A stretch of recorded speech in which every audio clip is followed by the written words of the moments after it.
উস্কানিমূলক কোনো বক্তব্য নয়। আমি বলতে চাই, আমাদের প্রধানমন্ত্রী যিনি প্রতিদিন কোরআন শরীফ পাঠ করেন, এবং এখানে যদি তার বিরুদ্ধে যদি কথাবার্তা বলা হয়, আপনারা শান্ত হন।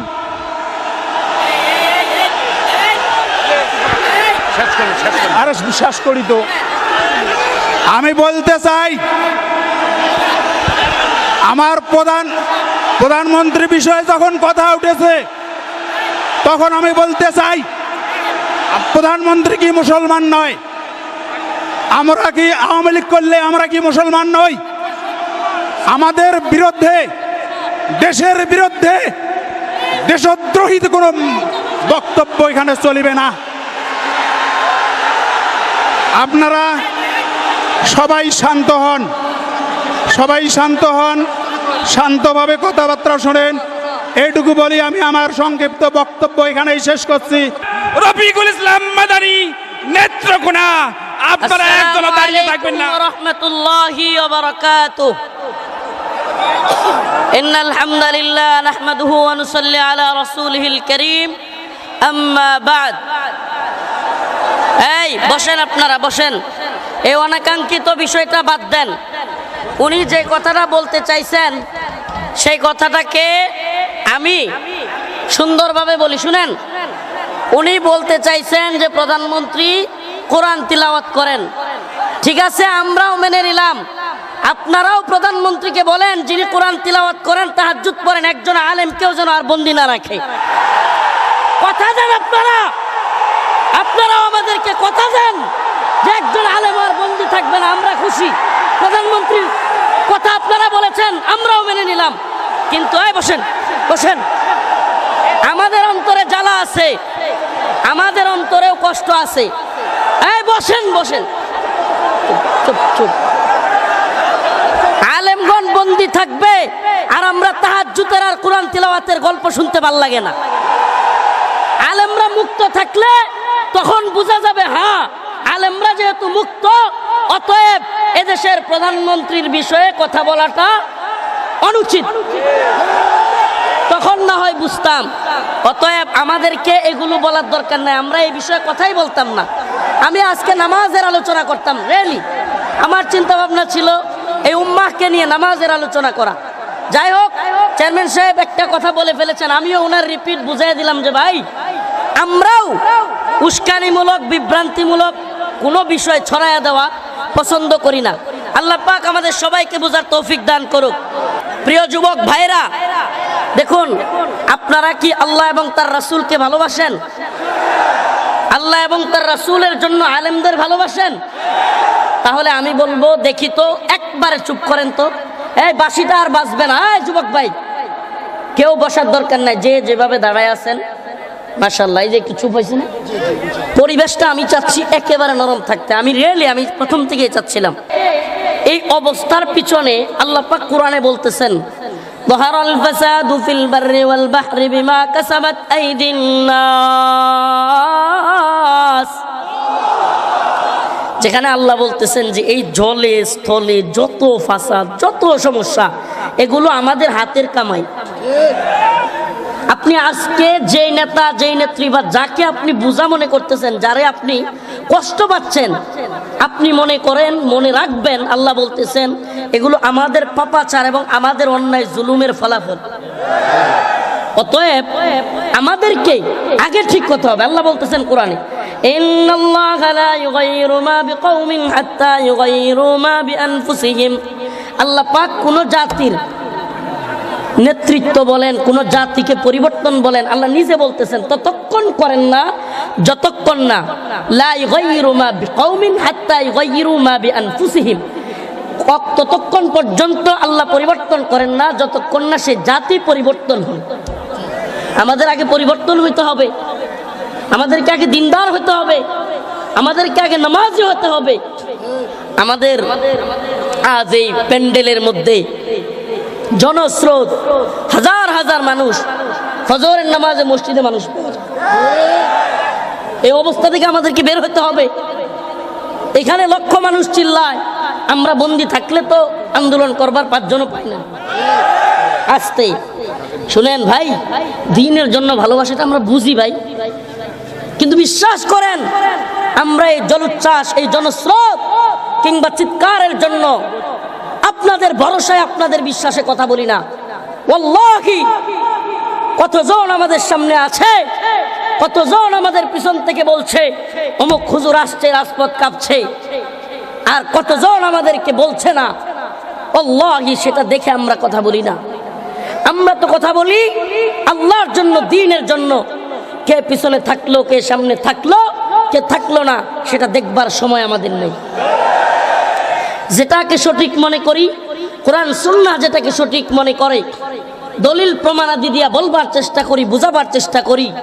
আরে এক বিচ্ছুকে বাঁচাইতে গেছে এক ভদ্রলোক, বিচ্ছু আগুনের মধ্যে পড়ে যাচ্ছে। তো বিচ্ছুকে যেই ভদ্রলোক ধরতে যায়, বিচ্ছু ওই ভদ্রলোকের হাতে কামড় দিছে। তো ভদ্রলোক বিচ্ছুর প্রতি রাগে খেপে গেছে। এবার বিচ্ছুকে আগুনের মধ্যে বলতেছে, তুই আগুনে যাবি, তোরে আমি বাঁচাইতে চাইলাম আর তুই আমার হাতে কামড় দিলি, যা তোরে আজকে আমি নিজে আগুনে ফেলে দিব। এবার আরেকজন দেখে বলতেছে, ভাই আপনি করেনটা কি? আরে বিচ্ছুর কাজ তো কামড় দেয়া, আপনার কাজ তো তাকে বাঁচানো। জালেমের কাজ জুলুম করা, আর আমাদের কাজ হলো জালিমকেও জুলুম থেকে বাঁচানো। অতএব দায়িত্বটা খুবই সুস্পষ্ট। রাসূল সাল্লাল্লাহু আলাইহি ওয়াসাল্লাম হাদিসের মধ্যে বললেন সাহাবায়ে কেরামকে, হে আমার সাহাবারা, তোমরা তোমাদের মাজলুম ভাইদেরকে বাঁচাও এবং তোমরা তোমাদের জালিম ভাইদেরকেও সহযোগিতা করো। সাহাবায়ে কেরাম বললেন, ইয়া রাসূলুল্লাহ, এটা কেমনে সম্ভব? এ ভাই একবারে জবান চুপ, কেউ কথা বলবেন না। ইয়া রাসূলুল্লাহ, মাজলুমদের সহযোগিতা করা এটা তো বুঝলাম, কিন্তু জালেমদের সহযোগিতা কিভাবে করব? রাসূল সাল্লাল্লাহু আলাইহি সাল্লাম বললেন, জালেমদেরকে জুলুম করতে দিবা না, এটাই হলো সহযোগিতা। সুবহানাল্লাহ বলেন। প্রিয় ভাইরা আমার, এই জন্য আমাদের কাজটা কি আল্লাহ একবার সুস্পষ্ট বলে দিয়েছেন। দায়ীদের কোনো, দেখেন আমি একটা ছোট্ট ঘটনা বলি, আপনারা তাহলে বুঝবেন খুব সুন্দরভাবে। আপনাদের এলাকায় আছে কিনা, কিছু চাচা আছে, কথা নাই বার্তা নাই, দুম দাম বউরে পিডা আছে না? তো এইরকম এক চাচা তার বউকে খুব মারে। তো কোনো যদি রাগ থাকে মাথায়, তাইলে রাগ কিন্তু একদিকেরটা অন্যদিকেও বর করে, অনেক সময় কি করে, আসর করে। তো চাচা সকালবেলায় চাচিরে পিডাইয়া চলে গেছে ক্ষেতের মধ্যে কাজ করতে, আর এদিকে চাচি রাগে লাঠি একটা নিয়া মুরগে আসছিল ধান খাইতে, মুরগরে দিছে বাড়ি, মোরগ গেছে মইরা। এখন চাচার খুব আদরের মুরগ।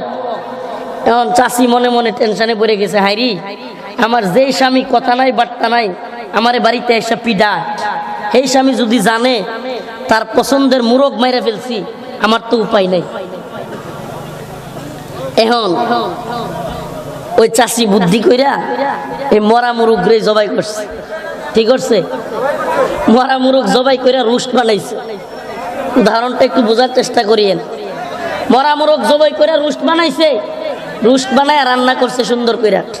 যেই চাষি একদিন মারলে 5 দিন চাষার দিকে মুখ ফিরা থাকাইতো না, তাকানোর সিস্টেমই ভিন্ন হইতো। এখন মরা মুরগের রোস্ট রাইন্দা চাচা সুন্দর ক্ষেত থেকে বাড়িতে আসছে, চাচি গামছাটা নিয়ে গেছে, নিয়ে বলতেছে গোসল করে আসেন, সালাম দিছে। চাচা মনে মনে কয়, হাইরি আমি কি ভুলটাই না করতেছি, আমার কত ভালো বউটারে আমি হুদায় হুদায় মারি, এত মারি, তারপরে আমার বউ আমার এত আদর করে। হাই হাই, চাচার মনে এক ধরনের অনুশোচনা চলে আসছে। তো চাচা ওই ব্যক্তিকে, ওই তার বউকে বলতেছে, হা তোমাকে আমি অযথাই মারি, তুমি আমার জন্য গামছা নিয়ে আসলা। এবার গোসল করার পরে চাচা বাড়িতে গিয়া তো আরো অবাক, হাই হাই আমার বউ আমার লেগে একবারে দস্তরখান বিছাইয়া, মাদুর পাটি বিছাইয়া একেবারে রোস্ট বানায় রাখছে মুরগের। চাচাই তো খুশিতে গদগদ হয়ে গেছে। হাই হাই, চাচা যেমনি খাইতে নিবে, চাচার একটা ছোট্ট মেয়ে চাচার দিকে ফেল ফেল করে তাকায় আসছে।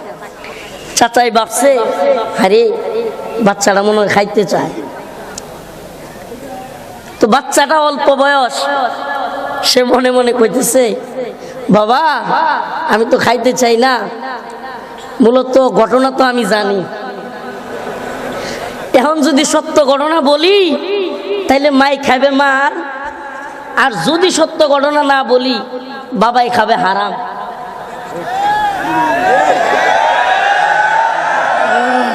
সত্য ঘটনা কইলে মাই খায়, না কইলে বাবাই খায়।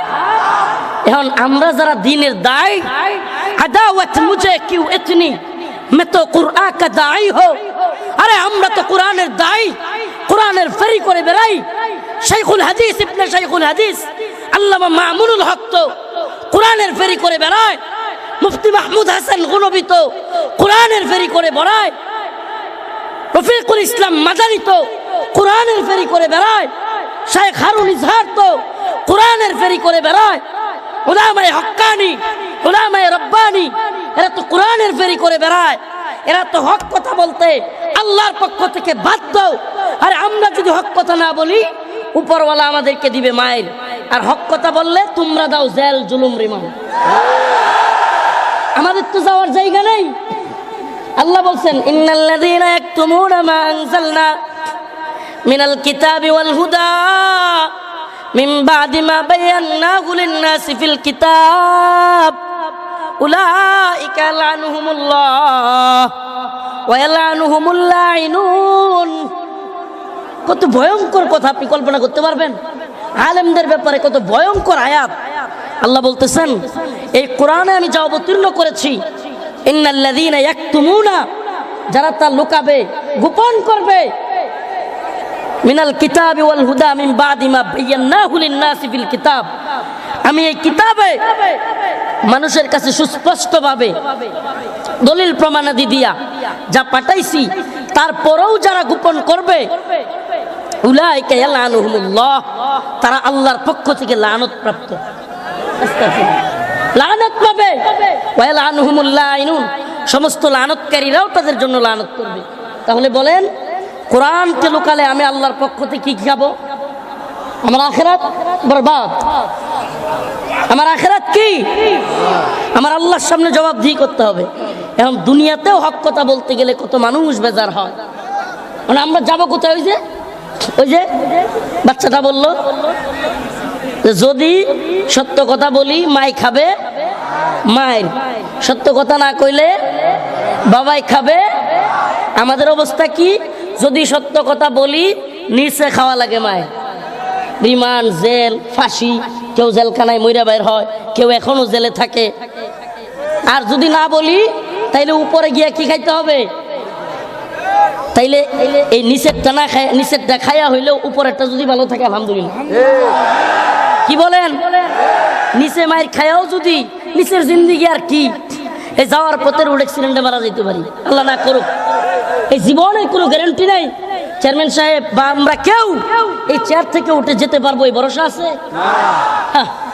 তাইলে আচ্ছা বলেন, পৃথিবীর কোন নেতা নেত্রী, পৃথিবীর কোন সুপার পাওয়ার বা কাউকে খুশি করলে আমি কি 1 মিনিট, 1 ঘন্টা, 1 দিন বেশি বাঁচতে পারবো? আমি কি বুঝাইতে পারতেছিলাম? 1 দিন বেশি বাঁচতে পারবো? পৃথিবীর সমস্ত বুদ্ধিজীবীরা মিলে, জ্ঞানীরা মিলে, সমস্ত মেডিকেল সায়েন্টিস্টরা মিলে, সকলে মিলে যদি গবেষণায় বসে, তারপরেও কি আমার হায়াত 1 দিন বাড়াতে পারবে? তাহলে যদি নাই পারে তাহলে এদেরকে ভয় পায় লাভ আছে? ভয় করব কাকে? লাতাজিদান্না আশাদ্দান্নাস আদাওয়াতাল লিল্লাযীনা আমানুল ইয়াহুদ ওয়াল্লাযীনা আশরাকু। আমি আয়াতে অল্পতেই শেষ করতেছি কথা। অনেক লোক হয়েছে, গলা বসে গেছে, গলা ব্যথা পাচ্ছে, চরম ব্যথা করতেছে গলায়। আল্লাহ রাব্বুল আলামিন বলেন, লাতাজিদান্না আশাদ্দান্নাস আদাওয়াতাল লিল্লাযীনা আমানুল ইয়াহুদা ওয়াল্লাযীনা আশরাকু।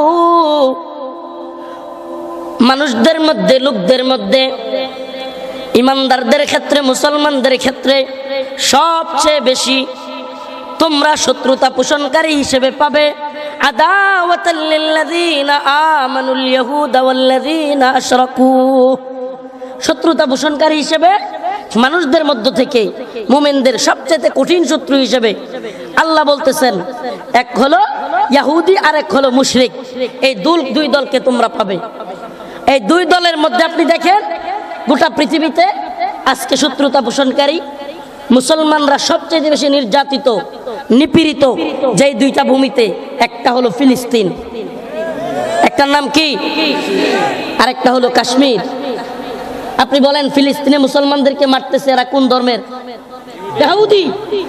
তাহলে আল্লাহ পাক তো সেই কোরআন নাজিলের সময় বলেছে যে ইহুদিরা মুসলিমদের কঠিন শত্রু হবে। আরেকটার নাম বলেছে মুশরিক। আপনি বলেন বর্তমান পৃথিবীতে সবচাইতে বেশি আঘাতপ্রাপ্ত ফিলিস্তিনের পরে কাশ্মীর। এই কাশ্মীরের অবস্থাও ভয়াবহ। প্রিয় ভাইরা আমার, বন্ধুগণ আমার, তো ফিলিস্তিন আর কাশ্মীর এক জায়গায় ইহুদিরা মারতেছে, আরেক জায়গায় কাশ্মীরে মারতেছে মুশরিকরা। প্রিয় ভাইরা, অতএব এই শত্রুদের ব্যাপারে, মুসলিমদের শত্রুদের ব্যাপারে খুব সাবধান থাকা লাগবে। নিজেরা উম্মার মধ্যে ফাটল তৈরি করা যাবে। আমার কথা শুনেন, নিজেরা ফাটল তৈরি করা যাবে ইহুদি খ্রিস্টানদের বিরুদ্ধে, মুশরিক পত্তলিকদের বিরুদ্ধে, যারা আমাদের শিক্ষা ব্যবস্থায় তৃতীয় শ্রেণীর পাঠ্যপুস্তকের মধ্যে দুর্গার ছবি দিয়ে দেয়। আমাদেরকে এদের বিরুদ্ধে ঐক্যবদ্ধ হতে হবে। যারা আমাদের ফিলিস্তিনে হাজার হাজার মুসলিমদেরকে হত্যা করতেছে, আমাদেরকে এদের বিরুদ্ধে ঐক্যবদ্ধ হতে হবে। উম্মার মধ্যে ফাটল তৈরি করে, এই মতবাদ সেই মতবাদ তৈরি করে আমাদের বিভ্রান্তির মধ্যে পড়া যাবে, উম্মাকে ফাটল তৈরি করা যাবে। প্রিয় ভাইরা, গভীর ষড়যন্ত্র চলতেছে এই ভূখণ্ডের মুসলিমদেরকে নিয়ে। এই ভূখণ্ডের মুসলিমরা স্বাধীন নামের পরাধীনতার শৃঙ্খলে আবদ্ধ এক ভয়াবহ ষড়যন্ত্র।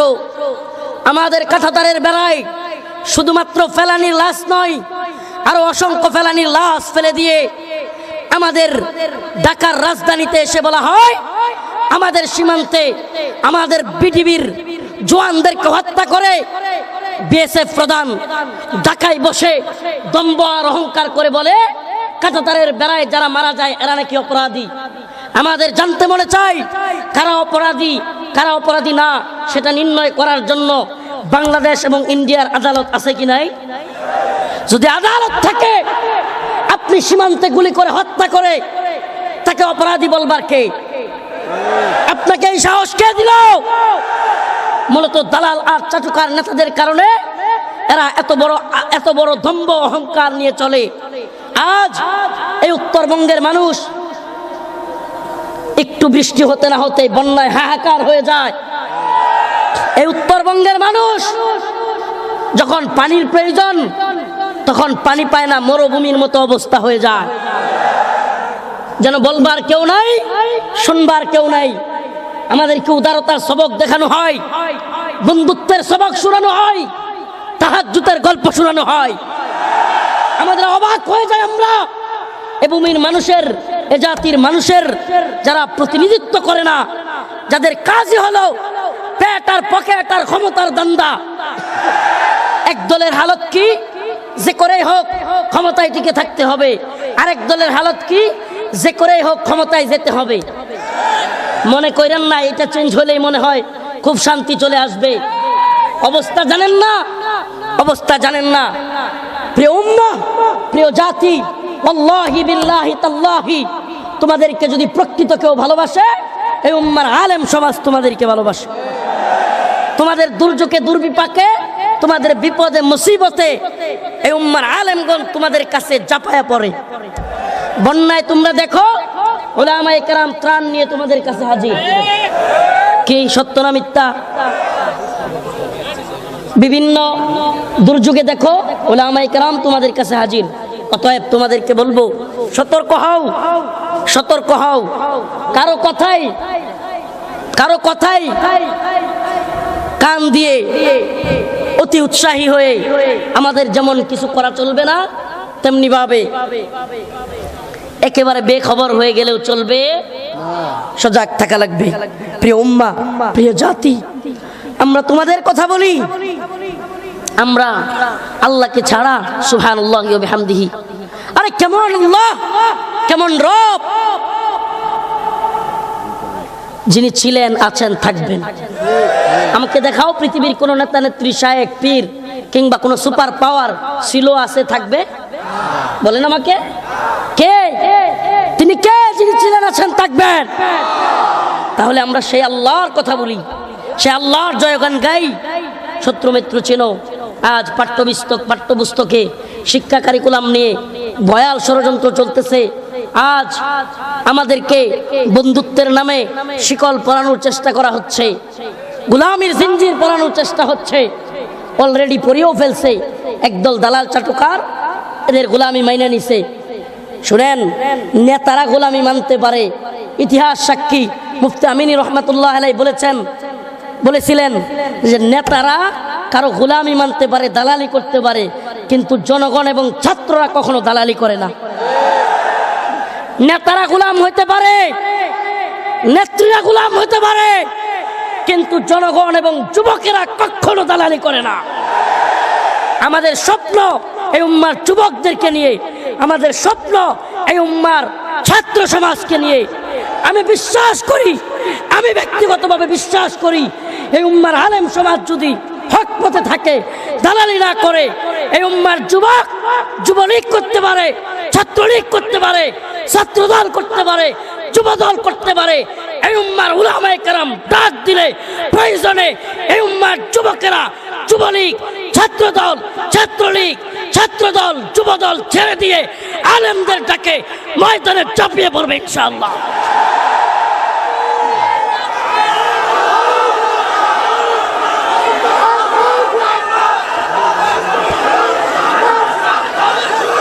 আমরা বিশ্বাস করি একথা, আমরা বিশ্বাস করি, এই উম্মার কল্যাণের কাজ করবার চেষ্টা করি। শুনেন, এই হক কথাগুলো, এই আওয়াজগুলো শুধুমাত্র মাহফিলের প্যান্ডেলে জজবা তৈরি করবার জন্য নয়। ও প্রিয় উম্মাহ, সজাগ হও। তোমাকে আমাকে মেরে ফেলবে, তবু আমাদেরকে মুখে হাসি দিয়ে বলতে হবে, হ্যাঁ আমরা খুব ভালো আছি। তোমাকে আমাকে বন্যার বানে বাসা দিবে, মায়ের সামনে সন্তানের লাশ ভাসবে, তবুও বলতে হবে আমাদের বড় উন্নয়ন হচ্ছে। তোমাকে আমাকে এই অবাক করা কথাগুলো শুনতে হবে। প্রিয় ভাইরা আমার, এজন্য বলি, এ জাতি কবে সজাগ হবে, কবে সজাগ হবে? আরে এতই যদি বন্ধুত্ব, আমাদের তিস্তার পানি কোথায়? আমাকে বলেন, এতই যদি বন্ধুত্ব, আমাদের তিস্তার পানি কোথায়? আমরা এখনো পানি পাই না কেন? এতই যদি বন্ধুত্ব, যখন পানি দরকার তখন না দিয়া, যখন এই এলাকার মানুষের একটুও পানির দরকার নাই তখন পানি দিয়া এই বানবাসী মানুষকে বাসায় দেওয়া কেন? এজন্য বলি, আমাদেরকে বন্ধুত্ব শেখানোর দরকার নাই। বাণিজ্য চলবে, বন্ধুত্ব চলবে, ঠিক আছে মেনে নিলাম, কিন্তু মনে রাখবেন বন্ধুত্ব হয় 50-50। আপনারা 100 ভাগ আমাদেরকে মারবেন, কাটবেন, আর বলবেন হা হা কত বড় বন্ধুত্ব। আমাদেরকে হাস্যকর জাতি বানাতে চায় এরা।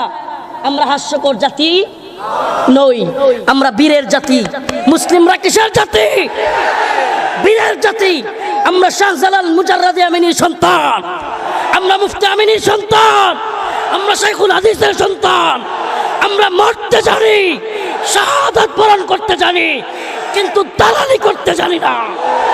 আল্লাহর জন্য প্রয়োজনে 1000 বার জীবন দেব, দ্বীনের জন্য প্রয়োজনে 1000 বার জীবন দেব, কোরআনের জন্য প্রয়োজনে 1000 বার জীবন দেব, কিন্তু কারোর সামনে মাথা নত করব না। রাজি আছেন ইনশাআল্লাহ? সজাগ থাকতে হবে জাতি, সজাগ থাকতে হবে। এই আধিপত্যবাদী, এই আধিপত্যবাদী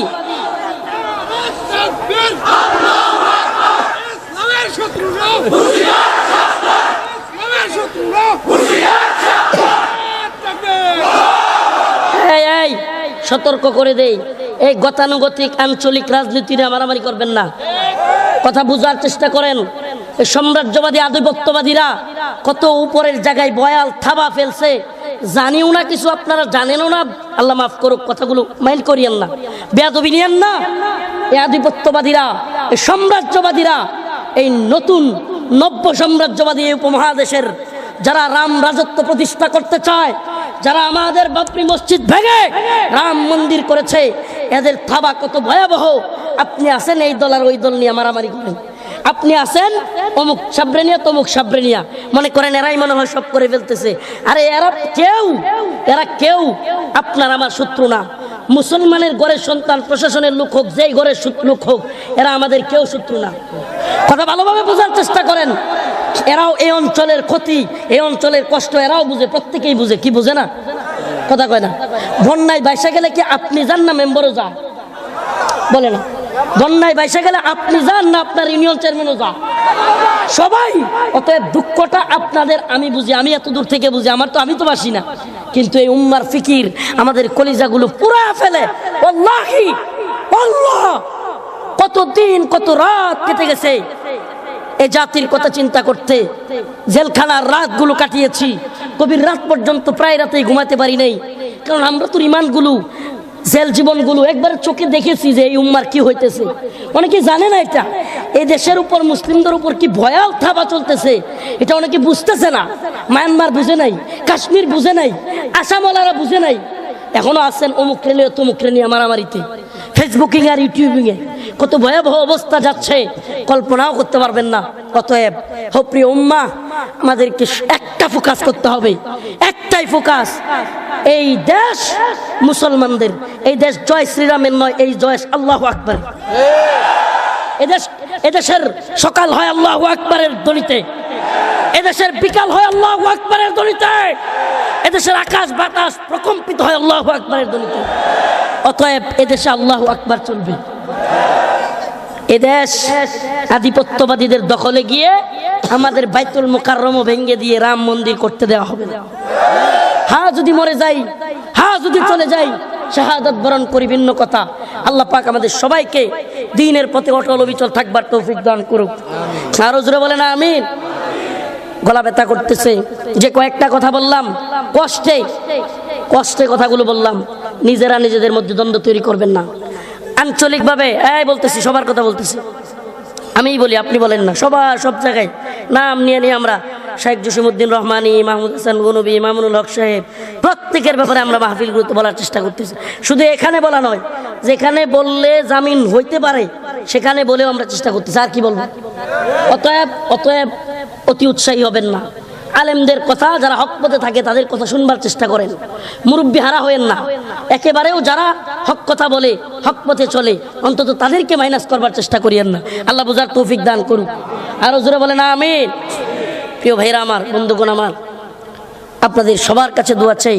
আরেকটা রিকোয়েস্ট, আমার আহলিয়া, আমার ওয়াইফ অসুস্থ, আমি এইটা রেখেও আগামীকালকে হয়তো তাকে নিয়ে ময়মনসিংহ যাওয়া লাগতে পারে। কথাটা কেন বলতেছি, যে আমি এই রাত্রে আবার ট্রলারে করে পার হব, আবার বাড়িতে যেতে হবে আমাকে। অতএব দয়া করে আমাকে ভিড় না করে আমাকে যাওয়ার জায়গা দিবেন। কথা দিলাম তো ইনশাআল্লাহ, যাওয়ার জায়গা দিবেন। মুসাফার জন্য হাজার হাজার মানুষ, আমি মুসাফা করতে পারবো না। আমাকে যাওয়ার জায়গা দিবেন, গাড়িতে উঠবো, আমি চলে যাব ইনশাআল্লাহ। আল্লাহ যদি বাঁচায় রাখে, নেক্সট টাইম এই কুড়িগ্রামে আবারও আসা হবে ইনশাআল্লাহ। নাসরুম মিনাল্লাহ ওয়া ফাতহুন করিব। আসসালামু আলাইকুম ওয়া রাহমাতুল্লাহি ওয়া বারাকাতুহু। জি হুজুর দোয়া করে দেন, দোয়ার মাধ্যমে শেষ করে দেন। জি বসেন, দোয়া হবে। আলহামদুলিল্লাহি রাব্বিল আলামিন আর রহমানির রহিম মালিক ইয়াউমিদ্দিন ইয়্যাকা না'বুদু ওয়া ইয়্যাকা নাস্তাঈন আল্লাহুম্মা আরযুকনা শাহাদাতান ফি সাবিলিক